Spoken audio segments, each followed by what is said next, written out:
My name is Pastor Ko Kwang Tae. You know, people, I don't know the Tagalog. Hanggang ngayon hindi marunong Tagalog. But then when I choose my name, my friend the Filipino, if they know my name, always laughing. I didn't know people why Filipino always laughing about my name. After that, I know the meaning. T-A-E English pronounces Tae, but Tagalog Tae, mabaho.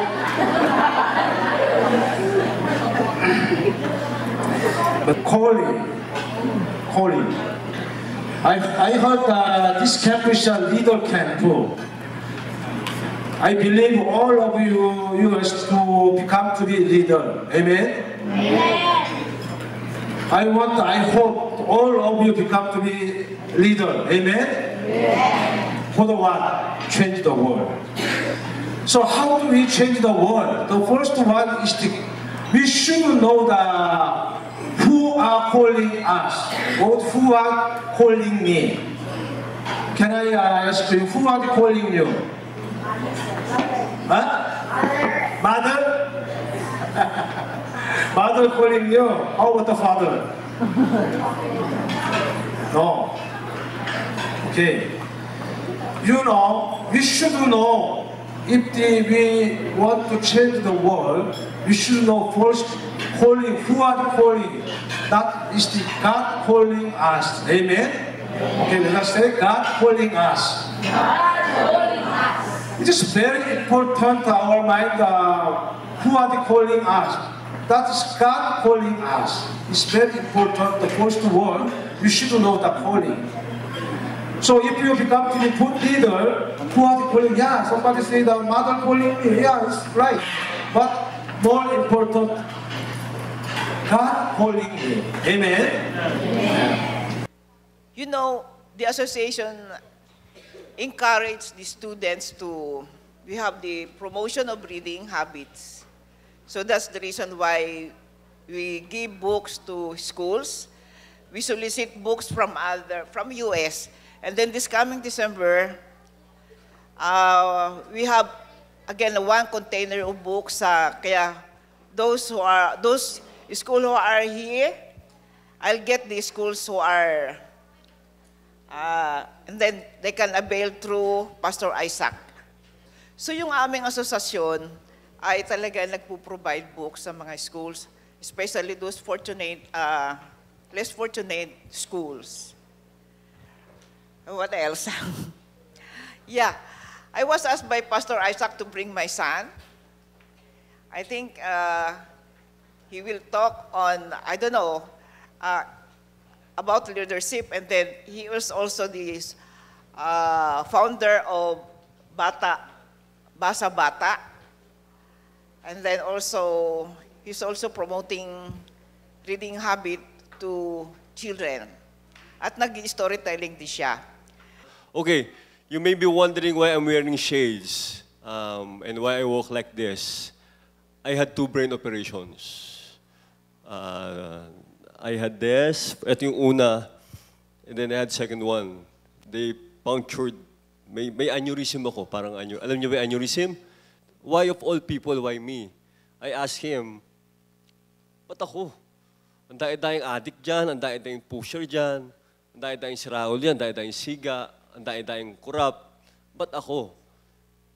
So, for a long time, siguro mga 4 months, 5 months, or 6 months, hindi kami medyo, I question him. Galit ako sa kanya. Yun lang yun. So, ang hirap. Sorry ha. May operation happened 3-4 years ago, but still, yung self-pity, nandun pa rin. Yung galit, ba't ako? Nagmumura ako, minumura ko siya. Yung pare, nagminumura ko yung pare. PI, ba't ako? So, ang hirap tanggapin na makikita mo dahil yung mga siraulo, dahil yung mga nanginginom, dahil yung mga adik-adik, ba't sila ligtas? Ba't ako dito nakahiga? So after the first operation, hindi ako naging normal. I had to go another operation. Tapos dinala ako ng mga parents ko sa Pampanga. Just remember this, if you're doing the right thing, if no one's mad at you, you're not doing the right thing, okay? Sometimes doing the right thing, medyo may magagalit sa inyo. That's the reality of life. Kapag tama, lagi may kokontra, okay? Just believe in yourself and never question God. Whatever decisions you make, always ask Him first. And if you can sleep at night, no bothering, no conscience is talking to you, but ganon, that means you made the right decision. Okay? At 15 years old, you don't have to do anything but to study. Mag-aral lang na mag-aral. Tama na ang Dota, tama na ang Facebook, tama na ang... Ano pa ba?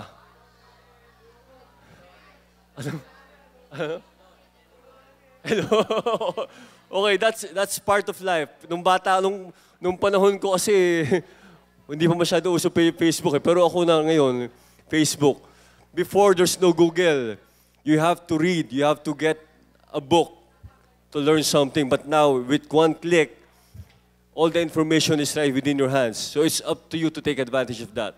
At a very young age, do not believe everything that you see in Facebook.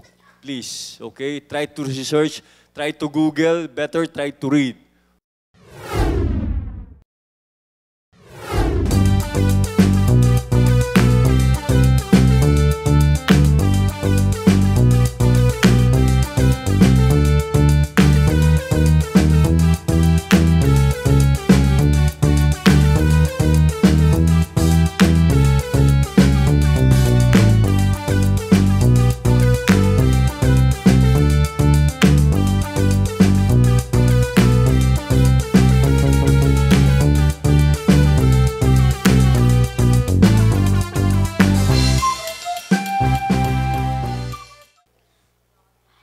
When she told me the purpose and goal of Leadership Development Program, I felt interested to join this program. And one of the requirements is to answer the diary mission. Now, as you can see in this picture, this is an example of diary mission. What do you think? What is a diary? A diary is a record with discrete entries arranged by date reporting what has happened over the course of the day or other period. A personal diary may include a person's experience, thought, or feelings, including comments on current outside direct experience. It is very important because we can use it as a memory of events and happening in our life. Memories are fade, but the written word can spark the mind. The best thing that I've liked about Leadership Development Program was about diary mission, which help us how to become responsible. Through diary mission, it enabled us to share what are the things that happened over the course of a day. I am Eliza May Bandali Balsado, 9 years old. I am here before you today to share with you my testimony. Actually, words may not be enough to thank our God for all the things that He has done to me. As His child, this time I would like to lift up and honor our Almighty Father, for who is to me. Apart from the stage, God has a great purpose why He allowed and chose me to be part of the LDP Group Happy Land Center. So who among you use dictionary or Google as your source of knowledge? Everyone? Okay. I tried to answer in English. I give thanks to God because it is successful. Even though my grammar is wrong, at least I try. Then when I try until my grammar become good.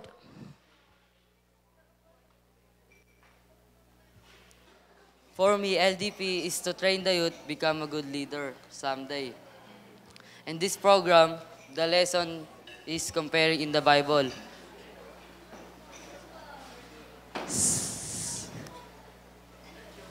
So, again, The LDP is to train the youth become a good leader someday. And this program is to teach us about biblical worldview. Because every time we have a class, the lesson is comparing in the Bible. So we have learned about biblical worldview and about the good leader someday. Good day to everyone. My name is Leyan Olim, 12 years old, and I'm here to share a short testimony about myself. How can I build up a conversation if I'm too afraid to speak? How can I laugh with other people if I'm too afraid to mingle with them, to speak informally with them, and to let them see my true self? But that was before I finally knew God, before I finally accepted God in my life. Yes, I may be attending other churches before, but I can never tell anyone proudly that I finally accepted Christ in my life. Wholly, truthfully, and with sincerity. I'm about to have a book report about the chosen story entitled The Giving Tree. The setting of the story is inside the forest. There are two main characters of the story. The first is the tree, and the second is the little boy. In summary, there is a tree inside the forest who loves little boy. There's a little boy who used to play the leaves of the tree to make his crown, his own version of crown, as he portrays the role of the king of the forest. He used to swing in the branches, used to climb in his trunks, and when he is tired, he used to sleep in its shade. But as the time goes by, the little boy grows older.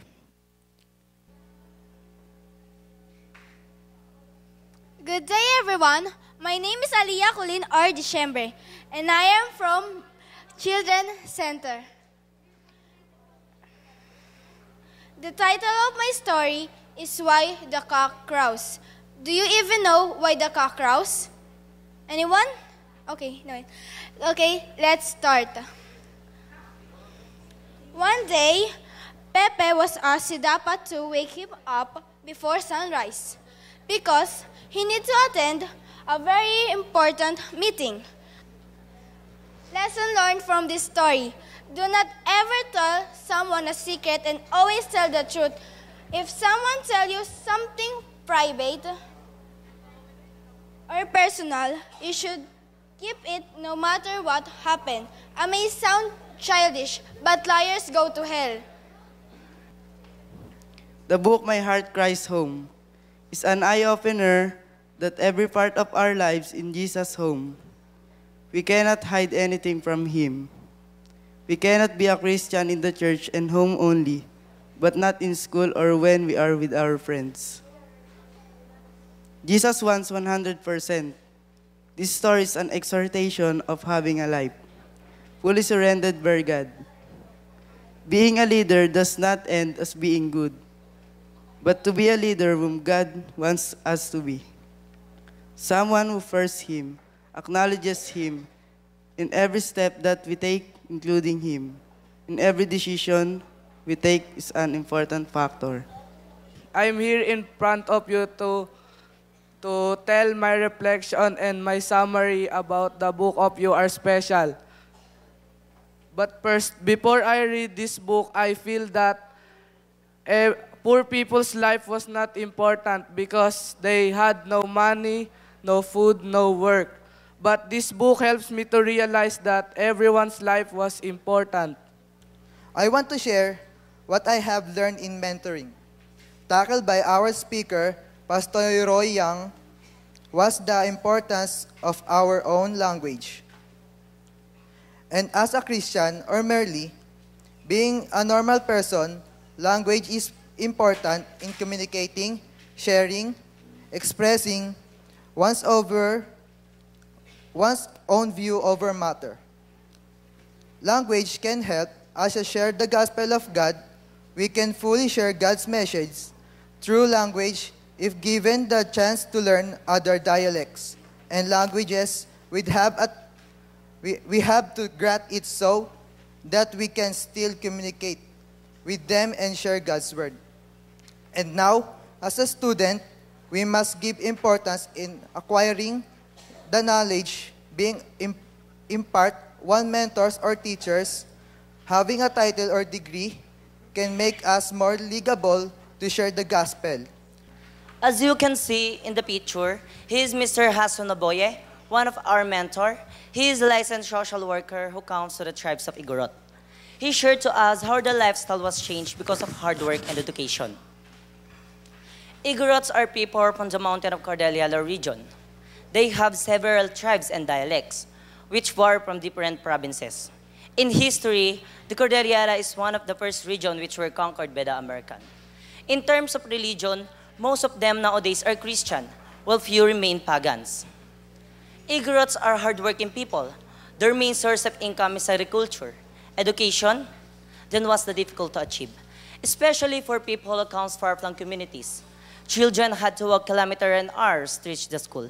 Luckily, patient teachers are volunteer to render their time and service to these far-flung communities, which encourage the Igorot to do their best in their studies. Good afternoon, everyone. My name is Monica Amaro, and I'm proud to be a Miracle Center. Dr. Oya lectured about dream or ambition. She shared the experiences about dream. Many times that she failed, but God gave her strength to finish or overcome the challenges that she encountered. I will tell you our mentorship session when we had it in our school last few months ago. In our center, most of us wanted to be doctors and nurses. So timely that there were 2 nutritionist visitors in our school, CA doctor and nurse. They shared a lot of good things and advices on how to be a successful doctor, a nurse in the future. I would also like to take this opportunity to share with you. Other time that we went at the Hilayan, we saw the wonderful big mountains, the pine trees.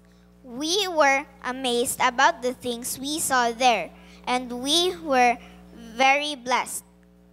And please come and visit Mindanao to see all the beautiful spots in Mindanao.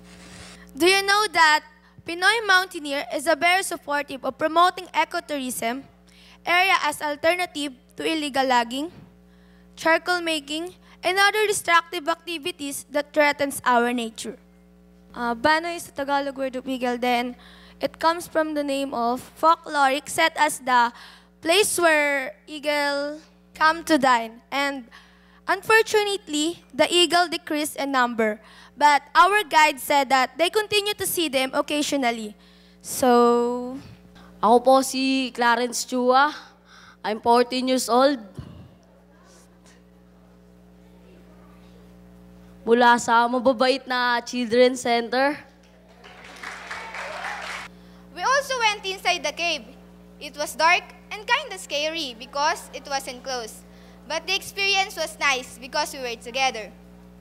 We had lunch. And I found out, in this lesson, I found out how to be a good leader and how to be an older sister to my sister. And I find out that a leader should be responsible, caring, sharing, peace-giving, and God-fearing, and any other things that are important. And some leaders in Bible are best leaders that I ever thought. And the best leader that I knew is Jesus, because he is our Savior, and a leader is the one who leads a group in the class and other things that are being grouped, And I also found out that a leader should put God first in our heart, because without God, we might fail in other things. So that I am a leader in Happy Land, also in our class. So I trust God. I have faith in God. And since I was still small, I don't really know about God. But now, since there's LDP, I found out how to be a good leader. Thank you, everyone. Until now, we've studied 25 lessons. There are many topics we covered, like how to study, what is worldview, Filipino folktale, and others. But why are we spending time watching LDP lessons? Because it train, teach, and help us on how to act, think, and it develops our good character as a leader. We get a lesson that can help us on how to become a good leader and a better person. And by answering, taking notes, it develops our English skills.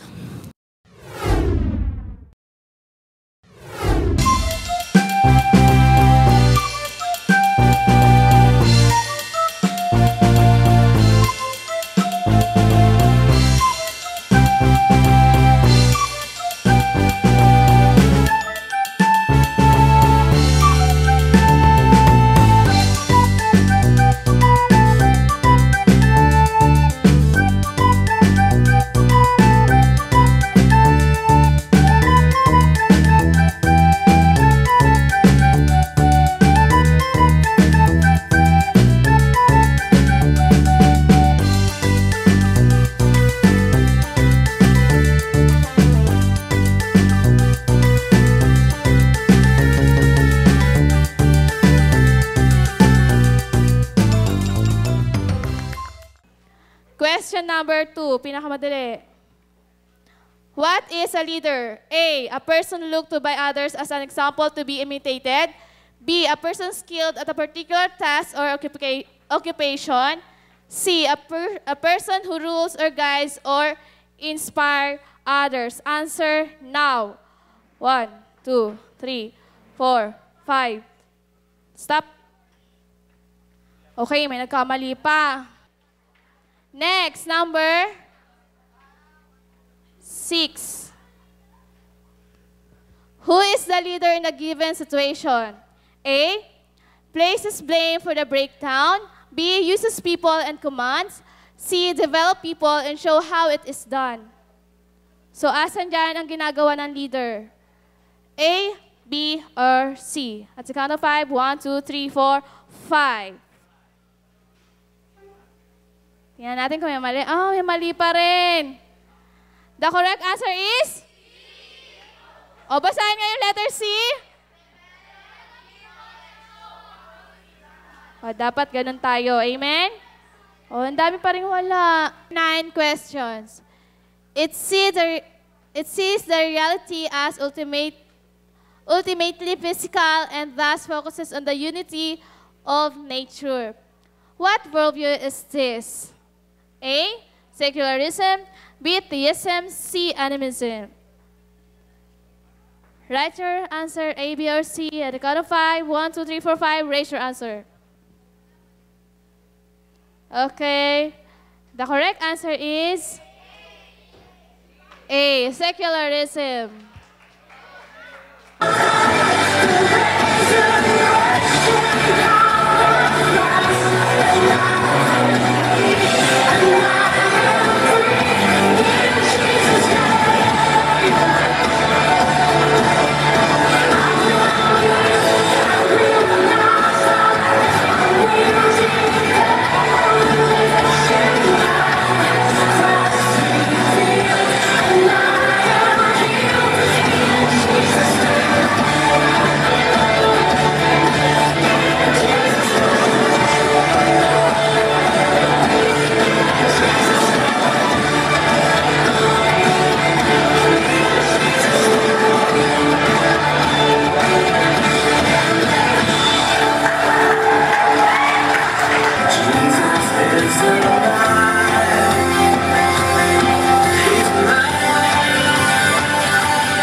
Ayun, tapos na rin.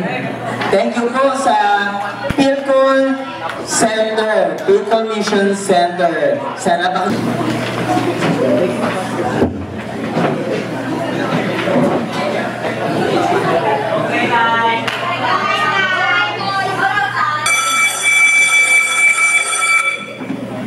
Uy! Ayos to, di ba? Saan? Manini ka. Lagi kong tinitignan yung video na yan. Ano ka kadiri dito? Lahat naman eh.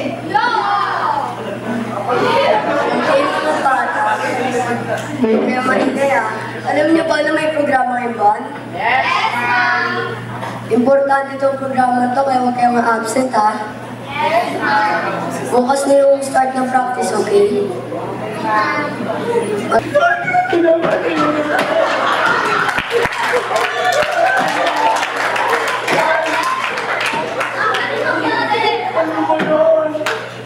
Tagal niyo kaya.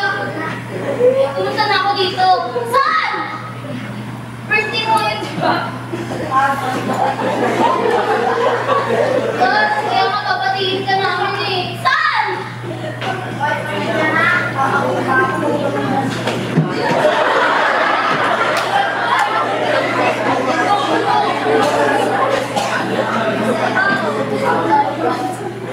Okay na yan. Kakainin nila.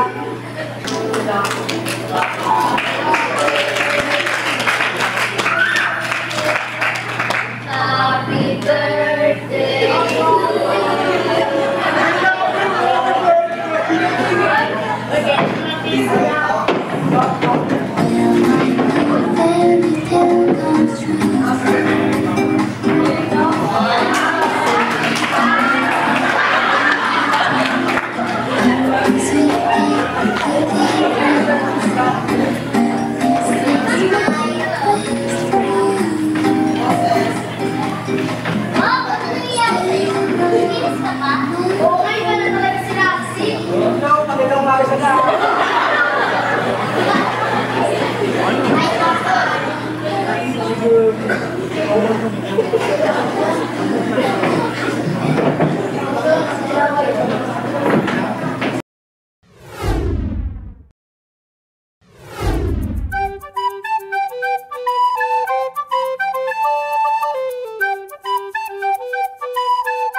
자, 하늘에 올라갔더니 하나님의 보좌가 있습니다. Nang umakyat sa langit, nandoon ang trono ng Diyos.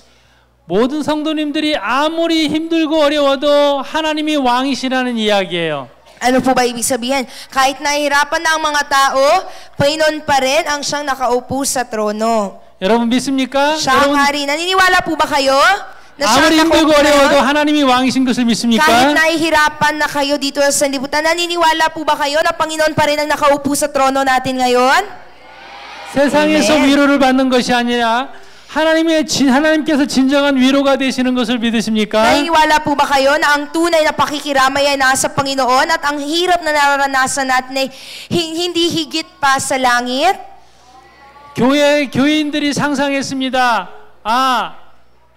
하늘 보좌에 하나님이 계시다. 이 상상만으로도 그들은 충분히 위로가 되었습니다. Inisip ng mga church members, oo, yung mga nararanasan natin ngayon, hindi naman higit pa sa nasa langit, kaya kaya natin ito dahil ang nasa langit, maganda ang nakalaan sa atin doon. 영광의 보좌를 바라보면서 그들은 Doon sa kabilang 위로를 dako 받았던 na may 것입니다. kadakilaan. At yun ang naging comfort nila. 진정한 왕은 하나님이시라는 선포가 하나님의 Ang tunay na 보좌입니다. hari ay ang siyang Panginoon na nakaupo sa ating trono. 눈에 보이는 것은 다 허상이고 Ang nakikita ng mata ay makabuluhan. 진정한 보좌는 하나님밖에 없다라는 Pero 것입니다. ang tunay na trono ay Panginoon lamang, wala ng iba. 그런데 무기가 다른 것이에요. Iba ang weapon natin. 싸움의 방식이 다른 거예요. Iba rin ang paraan natin upang labanan. 물질에 대해서 돈에 대해서 싸운다면 내가 돈을 더 많이 가지고 있어야 할 것입니다. Kung pera ang kalaban natin, kailangan mas marami tayong pera sa makasanlibutang paraan. 이건 세상의 방식입니다. Yun ang pamaraan ng pansanlibutan. 예수 그리스도의 방식은 주는 것입니다. Pero sa pamaraan ni Yesu Kristo, 섬기는 pagbigay, 것입니다. paglingkod, 그것이 이기는 것입니다. yun ang siyang pagiging 다윗과 matagumpay na 골리앗의 싸움도 nilalang. 마찬가지입니다. Tingnan niyo ang fight nila David at Goliath. 골리앗은 그의 전쟁 경험과 무기 이런 것들이 싸움의 방식입니다. Si Goliath, ano ang pamaraan niya? Marami siyang mga experiences, di ba? Marami siyang mga dala-dalang mga sandata. 그런데 다윗은 하나님의 이름을 가지고 나가서 Si 싸웠습니다. David, ano ba ang dala-dala niya? Pangalan lamang ng ating Panginoon. 초대교회의 아주 강력한 무기가 무엇이었냐면 Simbahang panimula, ano po ba ang biggest weapon nila? 예배였습니다. Worship. 황제는 그들을 초대교회의 성도들에게 예배하지 못하게 했습니다. Ang emperor o ang siyang tulad ng dating hari, ayaw nila na magpuri ang panimulang simbahan. 황제만을 예배하라고 그랬습니다. Bakit? Dahil sabi nila, sambahin mo ang emperor. 음녀는 물질을 섬기라고 합니다. Sabi naman ng mga nangangalun niya, gawin yung Diyos-Diyosan ng... 6장에서 재앙이 쏟아지고 7장에서 다시 예배합니다.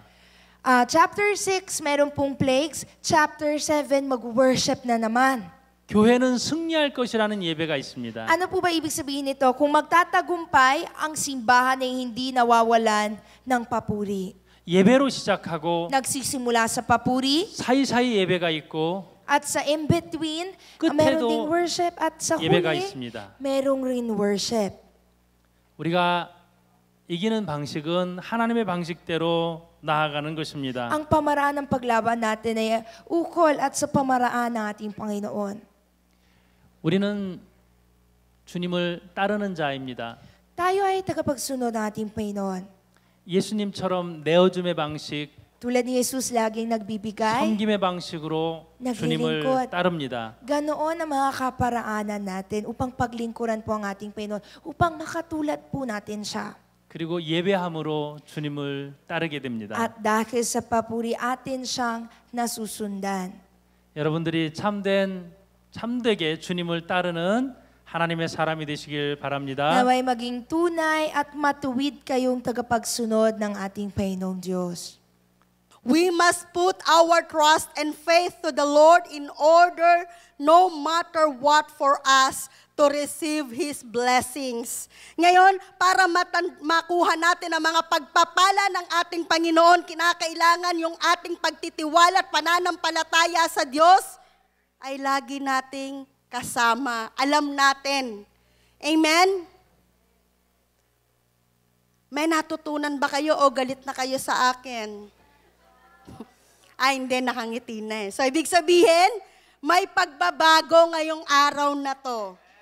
Kung ano yung mga bagay na nagawa kahapon, kagabi na hindi tama, this day, you have to prove na meron kayong 3 qualifications na kagaya ni Daniel. Amen? Bakit ilan lang? Wala bang pagbabagong magaganap sa iba? Everybody stand up. Once again, ibigay natin ang best clap offering sa ating Panginoon. Alam nyo ba kung bakit natin ginagawa yan? Para maranasan mo ang kapangyarihan ng Panginoon sa buhay mo, kahit sa pagpalakpak, ibigay mo ang pinakamainam. Yes, Lord! Hallelujah! And our scripture is from Daniel chapter 2. In Daniel chapter 2, meron diyang problem. The problem was, King Nebuchadnezzar had a dream that no one could tell and interpret it. Mga kaibigan niya, siya sa Royal Palace. At ang buhay at ang Diyos ay sabi ni King Nebuchadnezzar, dahil sa ginawa mo, Daniel, naniniwala ako na ang totoong Diyos ay ang Diyos mo. Dahil sa ginawa ng Panginoon sa buhay niya, naniwala at sinabi ni King Nebuchadnezzar na mga tao sa paligid ko, kailangan sambahin niyo yung Diyos pala ni Daniel, yung pala yung totoong Diyos eh. Mangyayari yun sa buhay niyo. Dahil yung Diyos ni Daniel, yun din naman yung Diyos ninyo. Yun din naman ang Diyos natin. We have the same God. If God could work in Daniel's life, God can work into your life as well. This morning po, nais ko po munang batiin kayo ng isang magandang umaga. At tulad po ng inyo pong narinig, ako po, ang pangalan ko po ay Joseph Ubas. As in yung ubas na grapes na kinakain po. UBAS. And ako po ay 24 years old. And ako po ay gumraduate na ng college. At nais ko pong magbahagi sa inyo yung umaga. Wala pong ibang gustong ibahagi sa inyo, kundi ang kabutihan po ng Panginoong Diyos sa aking buhay at paano niya po ako binago. Lahat po ba tayo dito, Christian? Okay, kung merong hindi man po, alam ko po ang Diyos ang siya pong mangungusap po sa inyo. And alam ko po na yung Diyos na sinasamba po natin ay iisa lamang. And I'm sure na kung ano pong ginawa sa isa ay gagawin din po ng Panginoong Diyos sa ating lahat.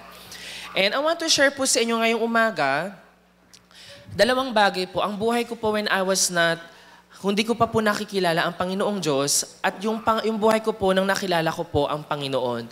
At tinanong po kayo ni Ma'am Sharon, ang tawag po namin kay Missionary Kim sa amin po ay Ma'am Sharon. Her English name is Sharon, so mas use po kaming tawagin siya na Ma'am Sharon. Okay, and si Ma'am Sharon po ay nakilala ko po siya for almost 15 years na. 15 years na po kaming magkakilala, and I knew her first when I was in grade 3, elementary. And ako po ay galing din po sa tinatawag na Tondo. So kayo po narinig niyo po yung Tondo, tama po? And when you heard of the place Tondo, ano po ang naiisip nyo? Magulo, maraming adik, maraming nagsasaksakan, hindi ka makakalabas ng buhay kasi pwede kang mamatay, pwede kang snatchan. Tama po yun. That has been the stereotype for Tondo for so long na pwede kang mamatay pagpasok sa Tondo at wala hong pag-asa. This is a land, this is a place, a hopeless place. Kumbaga wala nang pag-asa. Ang mga kabataan sa Tondo, hindi na nag-aaral. So, in short, Parang wala siyang kakwenta-kwentang lugar kumpara ho sa mga lugar sa Pilipinas. But I am from that place, though I didn't live exactly in Tondo, but I live near Tondo. And ako din po ay isa sa mga kabataan ho na una pong nabiyayaan ng grasya ng Diyos sa pamamagitan po ng center po namin. All of you po dito ay familiar ho sa tinatawag na CDP, tama po? Child Development Program. Or familiar po kayo sa KFHI, tama po? Okay, and KFHI, they have this CDP. But before po magkaroon ng CDP program, year 2000, those years, meron pong sinimulang gawain ang Panginoong Diyos sa pamamagitan po ng buhay ng aming missionary na tinatawag po naming Lydia's Helping Hand Mission Foundation. So ano pong layunin ng foundation na ito? Ang layunin po niya ay matulungan po yung mga bata sa Tondo na mabago ang pananaw sa buhay, magkaroon ng pangarap sa buhay sa pamamagitan po ng pagtuturo ng salita ng Diyos. Naniniwala po ba tayo na ang salita ng Diyos ay makapangyarihan? So I experienced that power. So ako po ay grade 3. Nagsimula po akong umattend ng tutor. Alam niyo po yung tutorial classes. So after po naming mag-aral sa umaga sa eskwelahan, kami po ay pupunta sa center po namin para ho mag-aral pa ng mas mabuti sa pamamagitan po ng tutorial classes. At first po, I was just attending kasi nga academically. Kami pong magkakapatid, 3 po kaming magkakapatid. I'm the youngest in our family. So meron po akong 2 ate. And hindi naman po sa pagmamayabang, kami pong 3 ay always po kaming nasa top 3 ng school. So all my sisters graduated first and second nung grade 6 and I was first honorable mention. Kung maging doktor kasi tinutulungan ko yung nanay-tatay ko. Okay po yun, walang masama. Pero we need to go beyond those reasons bakit po tayo nangangarap. Kasi ang pangarap, it's not for yourself. Unang-una na po para po kanino? Sa Diyos ho. Amen po? Sa Diyos. Pangalawa, para kanino? Para ho sa iba. Last na ho yung sa ating sarili. Kaya ho, marami po kami ngayon, miski ho yung nauna po sa akin nag-Korea, he chose to came back to our center. Bakit ho? Hindi ho para magpakatanga lang. Kasi sa tingin po ng ibang tao, lalo na sa Pilipino, ang tanga naman yan, pwede naman magtrabaho yan sa Korea. Okay na pong maging tanga sa harap ng tao, wag lang hong maging tanga sa paningin ng Diyos. Amen po ba? Kaya ho, tayo hong lahat, glory to God po, tayo pong lahat, kabataan man po kayo, tatandaan ho natin, wala ho sa edad yan. Sabi sa Bible, do not let anyone look down on you because you are young. But set an example sa inyong mga speech, sa inyong action, sa inyong pong pag-aaral. Kaya bawat isa ho sa atin, you can be the hope of your center wherever you are. And you can be the true leader of Christ. Yun lamang po, maraming salamat. At bago ho ako ipasaw ang microphone, gusto ko hong mag-offer ng isang song ho para ho sa Diyos at para po sa inyong lahat. And this song po, ay title po niya is Burushin Goseso, which means at the place where you called. This is for God. Salamat po. Kaya, ito po ngayon, gusto ko, kung tayo ay leader o magiging leader habang lumalaki po tayo, hindi pa tayo ng kompleto. Yan. Pinaka-importante, ating pananaw. Kung ano po tayo ng ating perspective in our life, ito ay pamagitan ng sa ating perspective, ito ay magiging sa iyong buhay. After 5 years, after 10 years, after 20 years, after 30 years. Yan.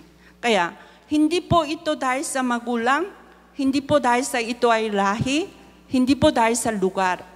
Kaya narinig niyo, Kuya Joseph, hindi dahil sa Tondo, pinaka-worst kayo sinabi na magulo.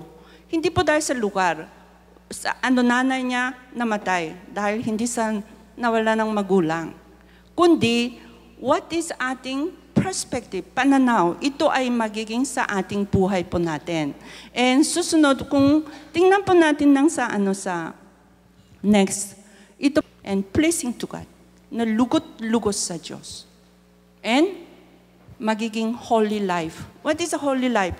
Holy life po, karamihan, yung definition of the holiness, kala natin lang yung malinis ng ating puso, malinis ng isipan. Hindi po naman mali. But ibig sabihin to, holiness, ibig sabihin, separate from the world.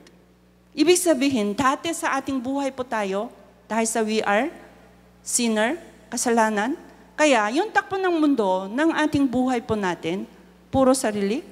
And then, ito ay puro pera. And yun na nga ng ating style. Kaya mostly magulang, we expect you graduate college para tumulong ka sa aming family para magiging ligtas tayo sa mahirap. Pero it is not the purpose. Kaya, from that kind of tumakbo ng mundo, we have to separate. Kaya separate, hindi yung style ng mundo ng tatakbo ay success. Tunay ng success sa pananampalataya ay sumusunod sa kalooban ng Diyos. Amen? Obey the will of God. It is real success. It is no matter you have money or not. It is no matter you are malusok or not. It is no matter you are long life or not. It is no matter you are high position or not. It is not. The life mismo, you give glory to God. Or nakita halimbawa sa school, ikaw Christian ka, anak ng Diyos ka, ikaw na 리더의 모든 덕목을 갖추고 계십니다. 리더에 대한 모든 것을 갖추고 계십니다. Lahat po ng mga characters po, quality ho ng isang leader ay nasa Panginoong Diyos po. 어려서부터 예수님은 리더로서 자라셨습니다. Ang Panginoong Diyos mula po siya po ay maliit, siya po ay lumaki bilang isang leader. 예수님은 지혜로우셨어요. 지혜로우셨어요. Siya po ay wise, siya po ay puno ng wisdom. 예수님은 건강하셨어요. Siya po ay malusog, healthy. 그리고 하나님께 사랑받았어요. At alam pong ang amang nasa langit, siya po ay nakatanggap po ng maraming pagmamahal. 많은 사람들에게 사랑받았어요. At marami din po siyang binigay na pag-ibig po sa maraming tao.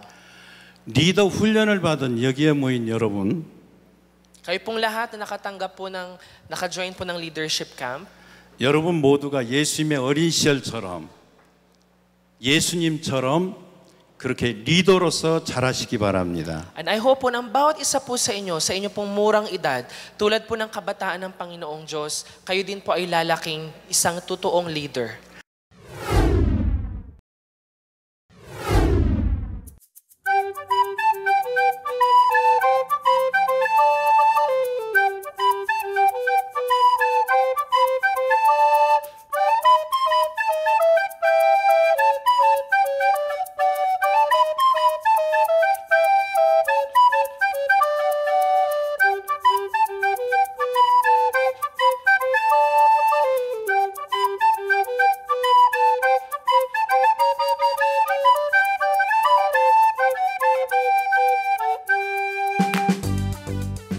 Tayong sumayaw, gamitin natin yung ating buong katawan upang purihin ang Panginoon. Handa na bang magpuri, campers?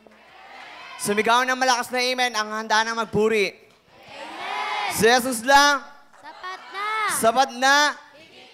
Higit pa. Amen!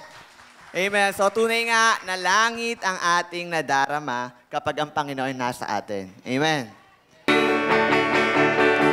Langit ang aking nadarama. Sa tuwing kapiling ka, ang puso ko'y sumisigla. Kapag sa'yo'y sumasamba, ang aking nadarama.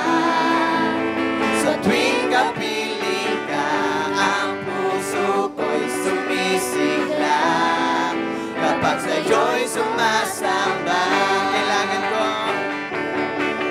ang Panginoong Jesus.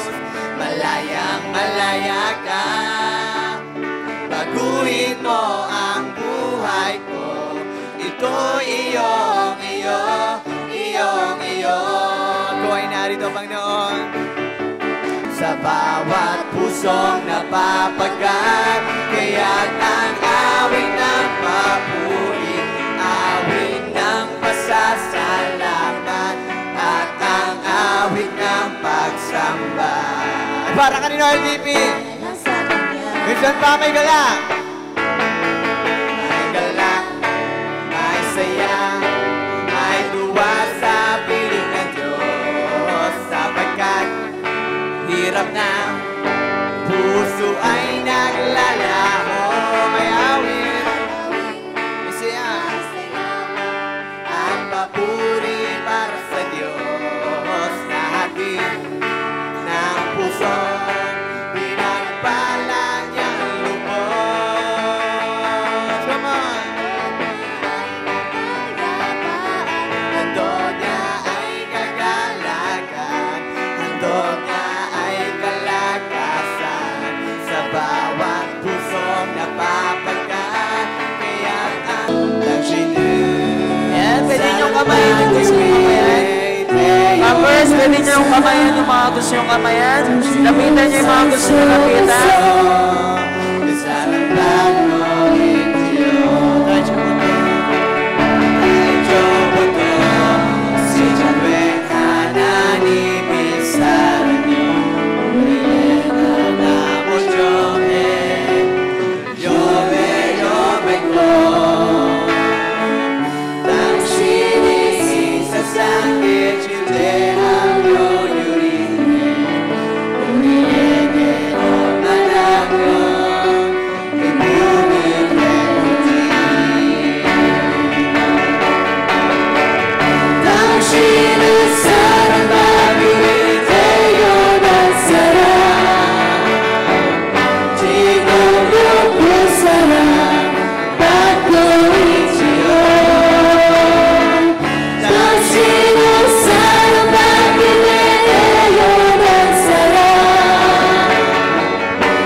May the grace of the Lord Jesus Christ and the love of God Father and the communion of Holy Ghost be with you all.